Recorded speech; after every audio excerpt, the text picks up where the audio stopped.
Hey, what's up, people?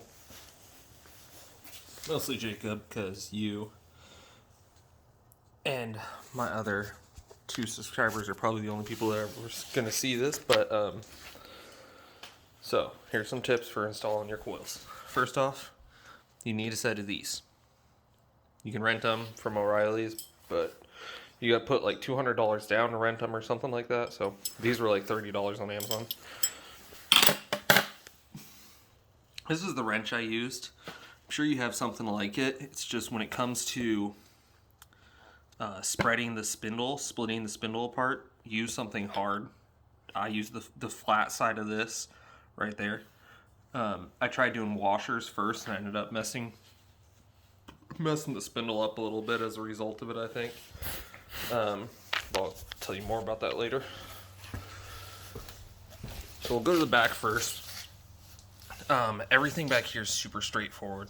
You're going to be doing your end links, your camber arms, I don't know, but for this style of suspension system, these are not like true coilovers. It utilizes the stock layout basically.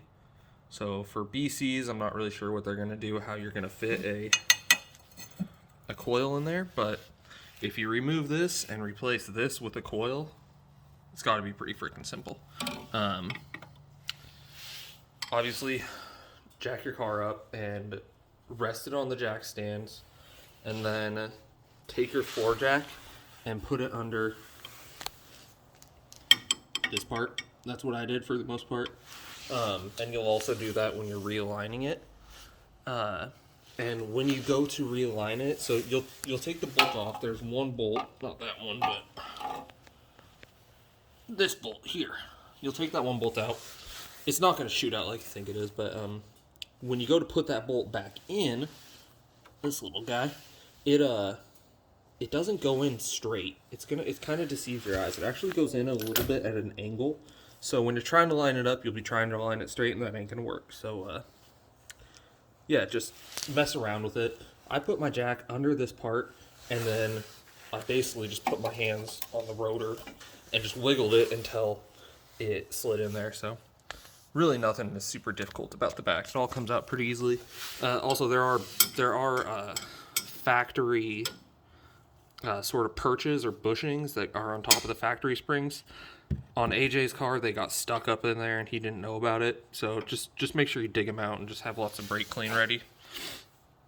And liquid wrench. I use a liquid wrench to get these bolts broken and also to put them back in. Because you got to fucking try really hard at this without power tools. Kind of a pain in the ass. Probably should have gotten a cordless impact, but so for the front, first off, you're gonna have to remove your windshield wipers. I did it underneath the hood where you'll never see it, but I took a fine screwdriver and I made a super tiny little line there and a line on the plastic so that for sure I could line them back up.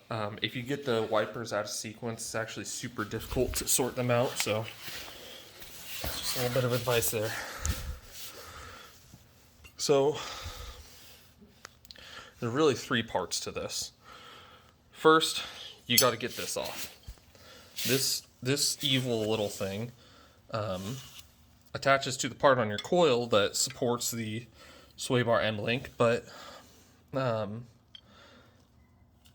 this whole bracket is fucking useless. Basically, you need to be able to get a tool to hold that and also a hex key in there at the same time. On AJ's car, that hex key, whatever you would call it, input right there, stripped like immediately as soon as we put that hex key in it. So we had to put vice grips on the back of the boot, and then that clamped down on the other end of this because in around the boot it's a ball joint back there. So there's the ball. So I don't know how you're gonna do that. You can barely get a box end wrench just to kind of grab that at an angle. It's not perfect. Or you could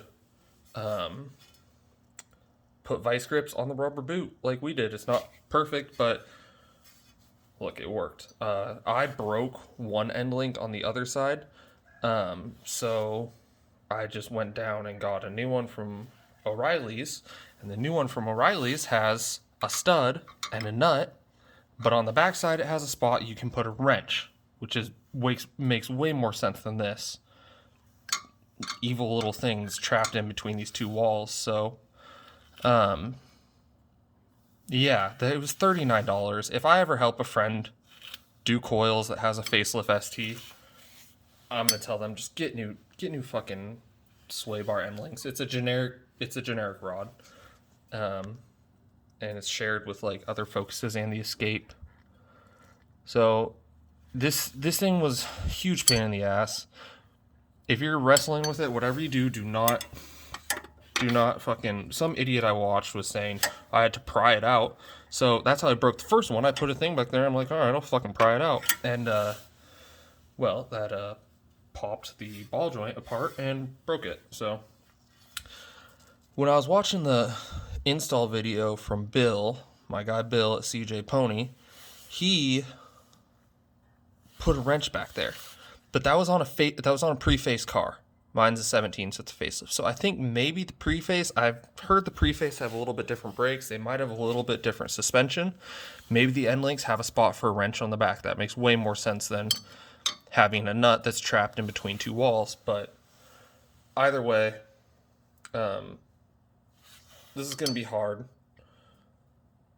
What I did first to break it was I just put a socket on it and broke it. Then, like I told you with AJ's car, we put vice grips on the rubber boot on the back, and I was able to just hold it enough to get the nut off. What else I did was, it was super ghetto, but I took a socket, put a socket over it, clamped my vice grips on the socket, and then took a Allen key and put the Allen key through there, and then used the vice grips to basically like a really weird ratchet.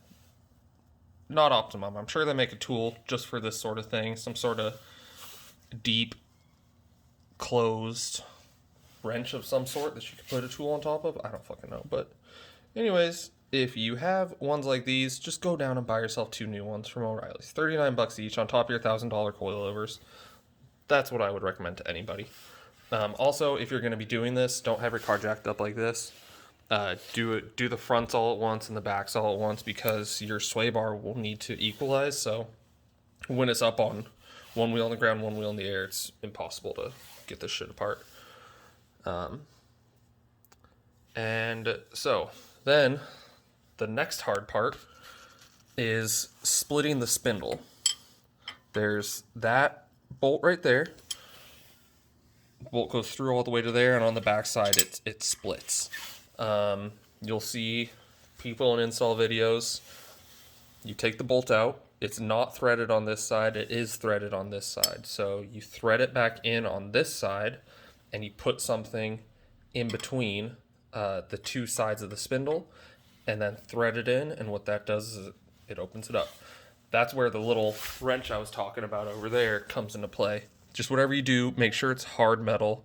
I tried washers at first, and what ended up happening was the washer crushed, and as the washers were crushing, the bolt kind of started applying pressure to the washers that were crushed at a weird direction, so it kind of bent one side of the spindle down and too far out.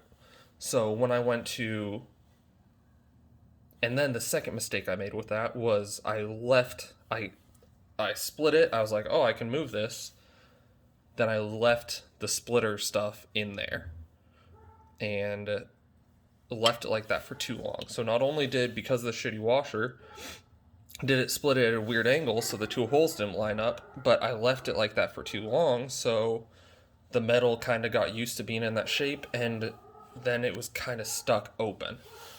The way I fixed that was I took a skinnier bolt, put it all the way through, washers, and then clamped it back closed, and it still didn't line up right, and I'm pretty sure I cross-threaded the bolt back into the spindle. But who gives a shit, because my car's dirt nasty low now, so fuck it. I'll probably have to replace this if I ever have to replace the shocks, or retap it or whatever.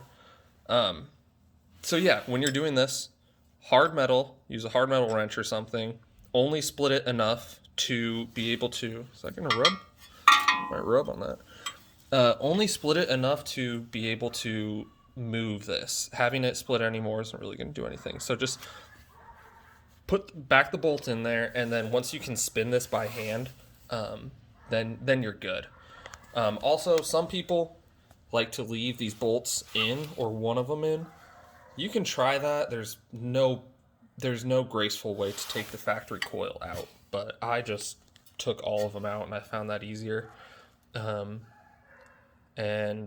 Yeah, so just be really careful. As soon as you get the coil out, back the pressure off of that, your wrench will fall out, and just leave that bolt like that until, if you need to, you might not need to, but if you need to spread it out open again to put your new coil in, then just do it a second time. Just whatever you do, don't leave it in this spread fashion, because it will. I almost bent this fucker out of shape and would have had to get a new one of these when I needed my car to get to work, and yeah, blah blah blah. So, and then the third hard part is just wrestling this thing out.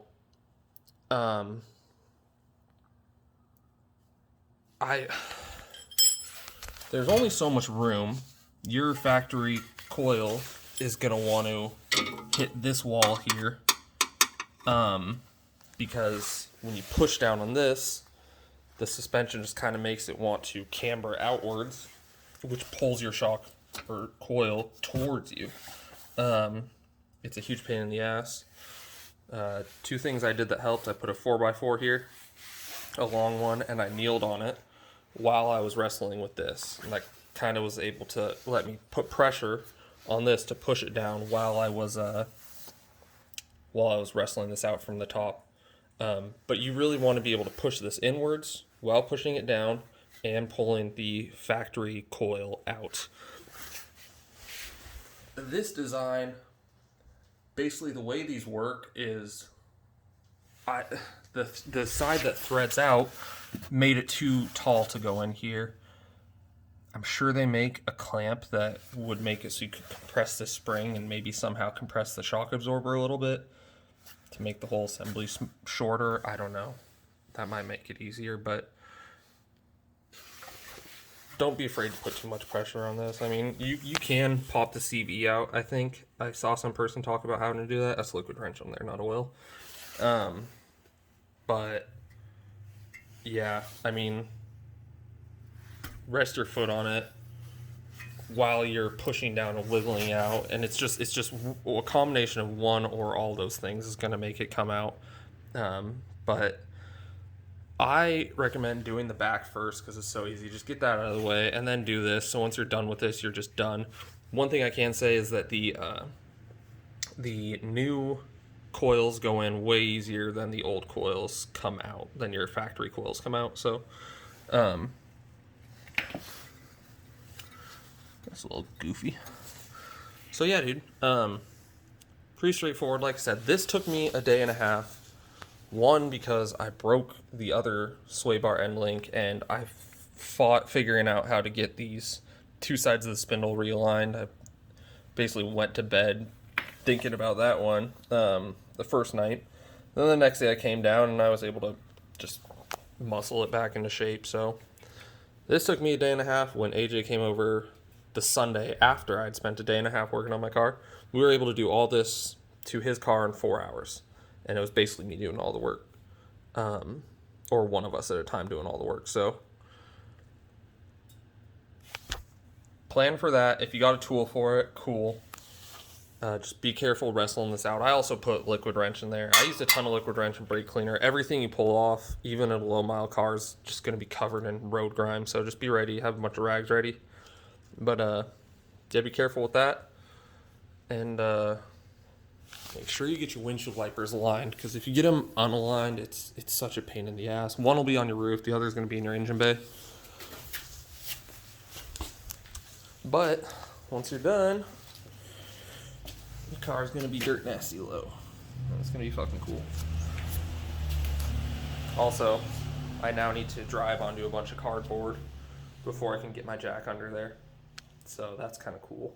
I'll need a low profile one, but yeah. Cheers. Good luck. Peace.